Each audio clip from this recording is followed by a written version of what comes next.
Fire Hardening Dispensable Space, FHDS. What is that? Stay tuned.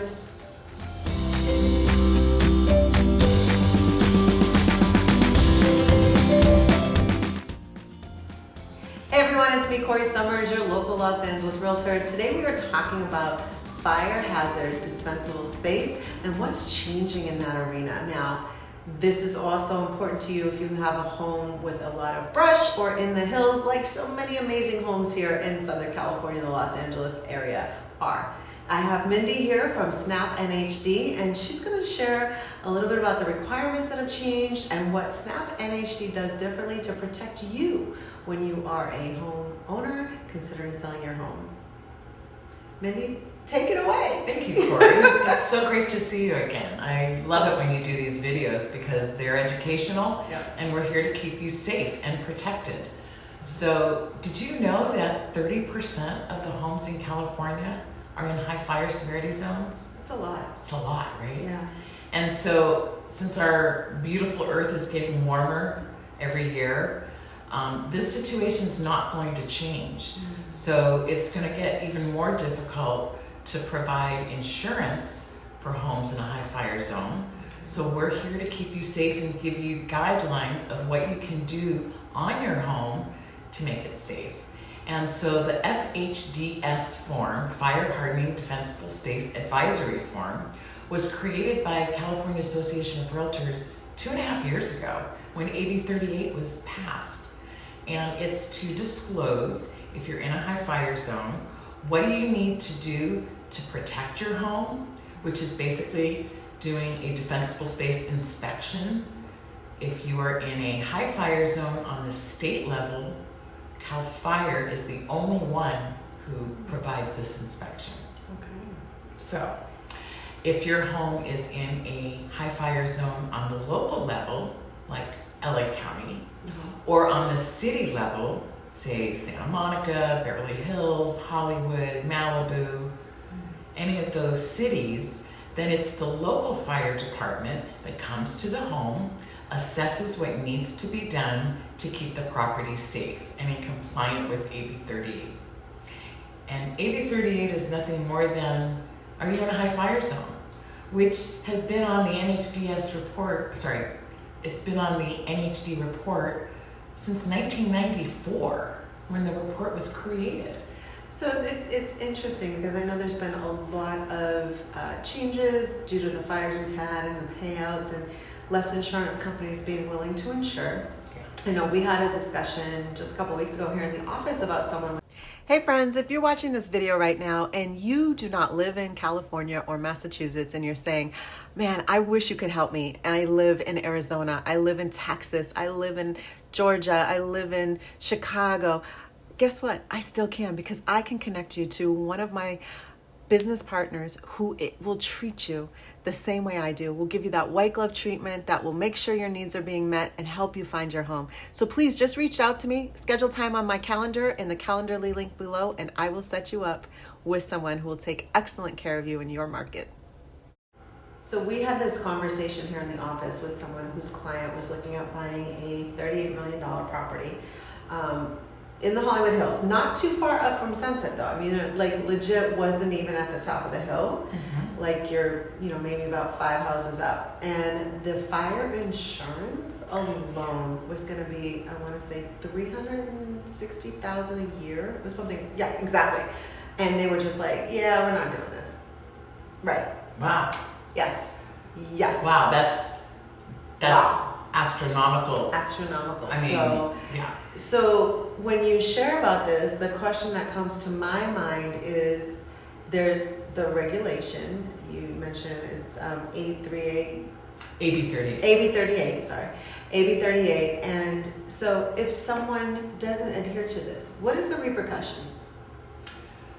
Well, that's a really good question, because when the state determined that we need to change policy after Paradise burnt down and a variety of fires that really took over our state, California Association of Realtors was very instrumental in making sure that the homeowners, sellers and buyers really, are understanding what needs to be done on the property to make it safe. So the defensible space inspection is so that either CAL FIRE or local fire department comes to the house, determines what needs to be done, how many trees, for example, if you have 28 trees on the property and maybe 7 are around the house, are they combustible plants? Are they far enough away depending on what zone you're in? So the inspection determines, is your home in zone 0, zone 1, or zone 2? And there's certain specific parameters. So for example, if you're in zone 0, it might be up to 5 feet from the house. You have to clear brush and trees, etc.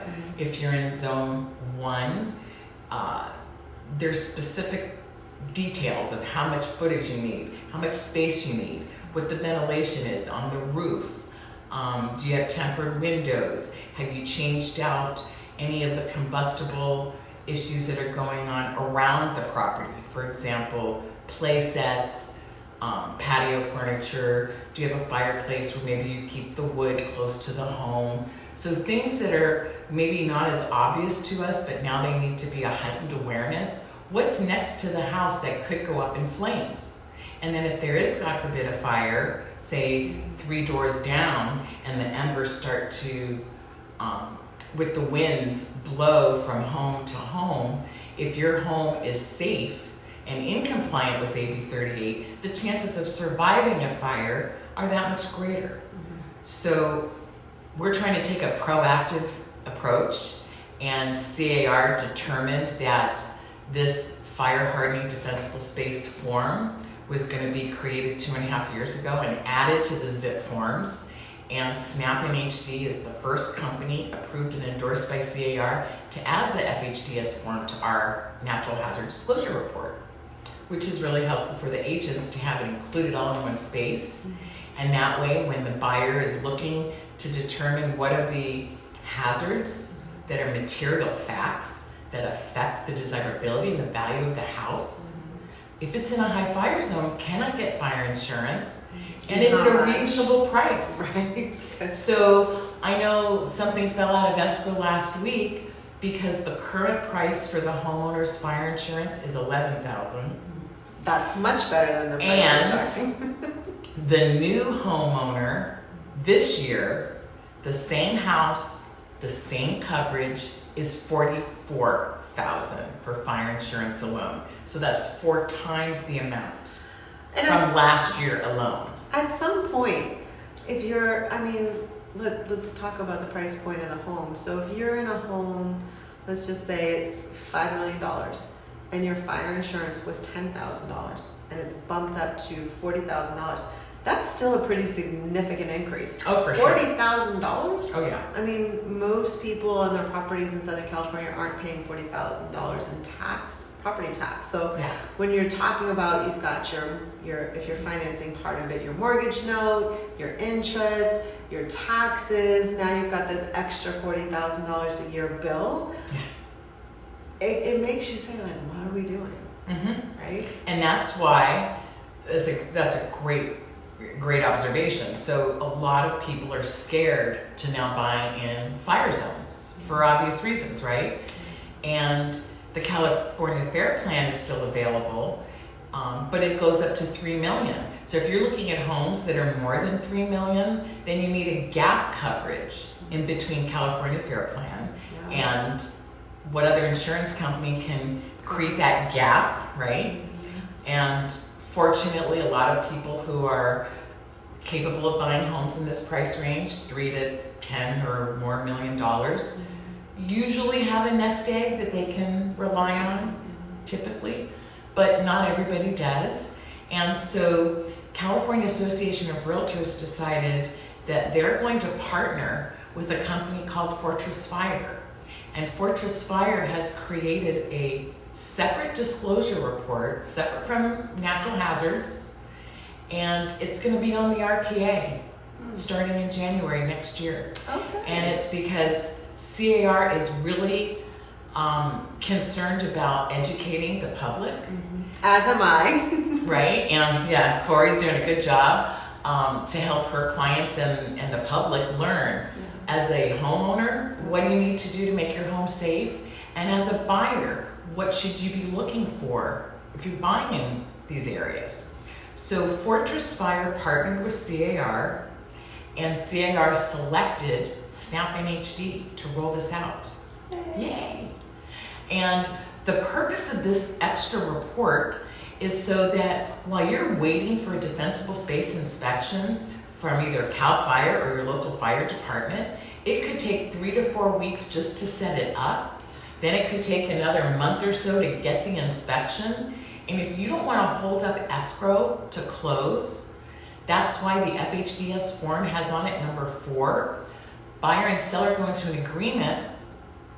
The buyer has 1 whole year to be in compliant with AB38 so that they don't have to rush into the inspection, do all the work. But some people are nervous. How do they know how much work will have to be done on the property? How much will it cost them? What's an estimate? If, let's say, again, there's 30 trees on the property and 20 need to be cut back and maybe 7 or 8 need to be removed, what's the estimate for that? How do you know what work needs to be done without the inspection? So this Fortress Fire disclosure report is an additional view, satellite view, that is current of the exact property. And it specifies what zones you're in, what you need to do to the property to make it safe and compliant with AB38, and they give you a list of the trees, all the vegetation, anything that's surrounding your house that they can see with the satellite view. And it's amazing to give a fire score like you get from the insurance companies. And all this additional information is helping the homeowner and the seller know what needs to be done on the property with an estimate. And this is just strictly by looking at it via satellite. Yeah. That's wild. So instead of going on, say, the CAL FIRE website or going on the link to see what do I have to do to create a defensible space on my property and then apply it to your property for only an additional $140 and you pay through escrow, no money up front, you get this report that tells you detail for detail.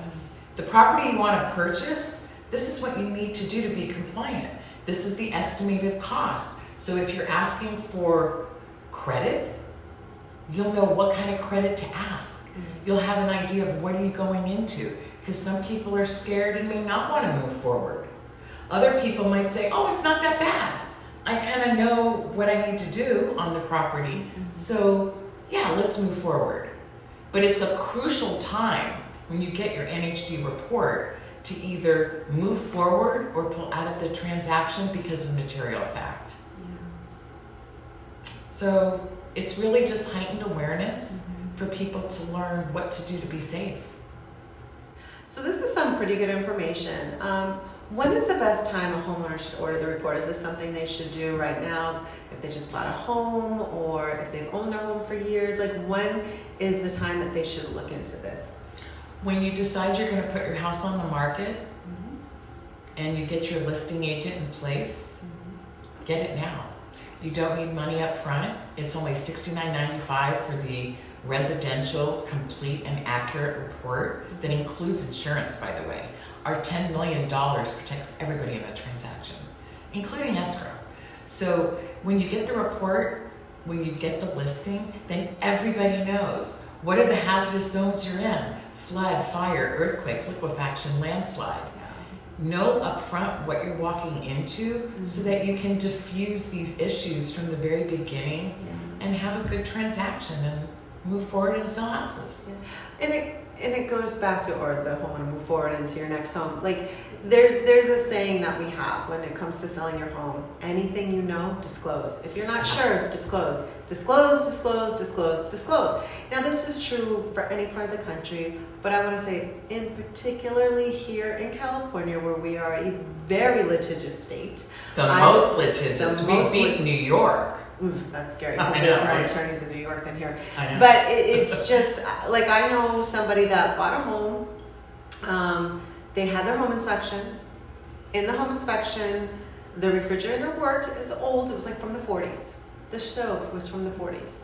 The the cover of the stove, the oven didn't work. So they knew going in it didn't work. But then they get the home and then they fix up the home and then they're like, the refrigerator stops working. And then they suddenly honed in on the stove stopped working. So they decided to sue everybody. Oh, wow. The inspector, the 2 agents, because they were like, this is all your faults. And of course they reached out to me like, hey, what's your opinion on this? I'm like, well, didn't you have a home inspection? They're like, yeah. I'm like, let me see your home inspection. See the report. I'm like, well, they noted that your stove didn't work. Why didn't you bring this up then? Oh, well, I thought that because I was getting a home warranty that it would just cover it. And so when they were trying to get it covered by the home warranty, there were some things the home warranty wouldn't. So in order it has to be in good working condition when it breaks, or it's not covered. Right. And then the other side of the coin was that there was nobody that continued to maintain the stove. Like the stove was either the stove or the fridge, one of the two. Like it was so old that there was no manufacturing company making the parts. No more parts. There was no more parts. There was no one refurbishing. There was no one actually working on these. So they ended up having to replace the refrigerator. They somehow got the stove fixed.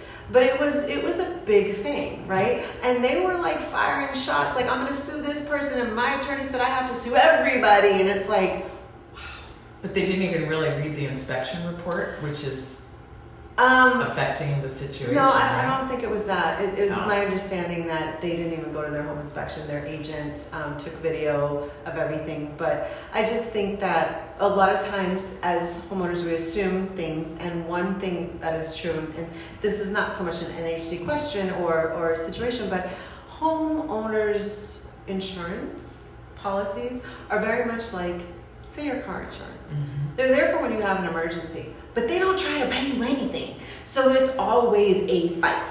You always have to have their people come out. You always have to do your upkeep on whatever item is broken down. So going back to there's maintenance. Yeah, like there's if maintenance. you didn't change the filters, for example, in the heater or the air conditioning, and you don't maintain it, and then it dies, home warranty's not going to come fix it because you didn't maintain the unit. So they get out of it on those little tiny things, right? Right. So she, like I said, she was able to get one of the things covered, and I believe, if I remember correctly, the refrigerator got replaced, and the 2 agents decided to chip in, like, let's just get her a new refrigerator. Because nobody wants to get sued over something like that. Exactly. No one wants to get sued at all, quite frankly. As real estate agents, we're looking out for our clients. We're doing the best to protect you, which is partially why I have Mindy here today to go over some of these things that if you own a home in the hillside, someone's phone is going crazy. So, like I was saying, if you own a home in the hillsides and you're thinking of selling, this is something to be aware of. And I'm going to be very fair and frank, because a lot of times as agents, we're moving at top speed. And let's just say you're like, hey, I'm going to put my home in the market here, and the market is slowing a little bit. And you have a deadline. You need to be out in 3 months. And so your agent is moving at rapid fire speed. They might not take the time to say, okay, we're going to order this report, this report, this report, and this report. Instead, they're going to fire all these things off to you during the process to make sure they're protecting you as best as possible. They might not take the time out to explain what each and every one of these things are. Now, to be fair, we are all adults, and you should always read everything you're signing. But the reality is, when there's so much paperwork coming through and someone says, hey, sign, you're going click, click, click, click, click, and you're probably not reading it. So even if you don't work with me, I hope that this information is helpful to you when you're going through the process preparing to sell your home, so that you do know what to look for. And then you could, when you're maybe interviewing agents or sitting down and talking to your agent, saying, hey, what are we doing about the Fire Hardening Dispensable Space Advisory Form? Does this apply to us? What are we doing? And hey, you might be surprised. You might actually know more than your agent. Ooh. Anyways, you guys, I want to thank you so much for watching. Mindy, is there anything that we've missed about this topic that someone should be aware of? Just know that you don't need any money up front to get the NHD report. You can use it, and when you close escrow, we get paid. No close, no pay.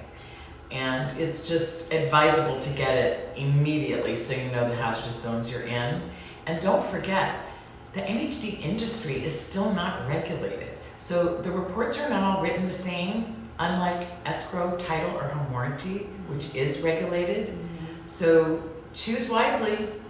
And something else I want to say about that, because I had a conversation recently with one of my listings, and the seller was concerned about something. I said, oh, don't worry, that's going to come out of escrow. And they said, oh, so escrow company's paying for it? And I said, no. Oh. Okay, no, that's not what coming out of escrow means. So just to be clear, when Mindy's saying the report will be paid out of escrow, it will come out of your proceeds as a homeowner. So when you get your closing disclosure with your settlement statement, that will be one of the fees that you're paying for it. Here in Los Angeles, you'll pay your 9A. You're probably going to pay the homeowner's policy for the buyer, your NHD, your environmental report, and then this form as well. So that's what is generally meant when we say something like it comes out of escrow. You still pay for it. You just don't pay for it to the home sold. That's a great And you get your proceeds yeah. in the escrow process before you get paid your profit. Because escrow is the neutral company, and they are working on behalf of buyer-seller, so that's why determined who's paying for what at the very end. A great clarification. Yes. Definitely. Yeah, I think it's important because we get so used to, we work in this business and we throw terms around all the time. People we forget don't that always everybody know. else doesn't know what that means. Yeah. So again, one of the reasons why I do a number of videos to help buyers and sellers, because we'll throw around things like your EMD and contingency and don't worry, escrow, and you might be like, What? am I supposed to know what that is? And don't worry, that's why you're working with an expert like Corrie. Exactly. And I'm the NHD expert. So she has a team of experts in every category of real estate to help support the business and the clientele that she works with. Yes. So if you are watching this video today and you're saying to yourself, well, I'm thinking of selling my home in the next 2 to 3 years. I'm kind of planning to leave California and retiring, or I'm fed up, or whatever the case may be, job transfer, and you just want to get ahead of things because you do live in the hills and you're concerned. Mindy's contact information is below. You can reach out, ask her, should I order this report now? As she mentioned, $69. It might be a good spend. Just saying, it might be a good spend.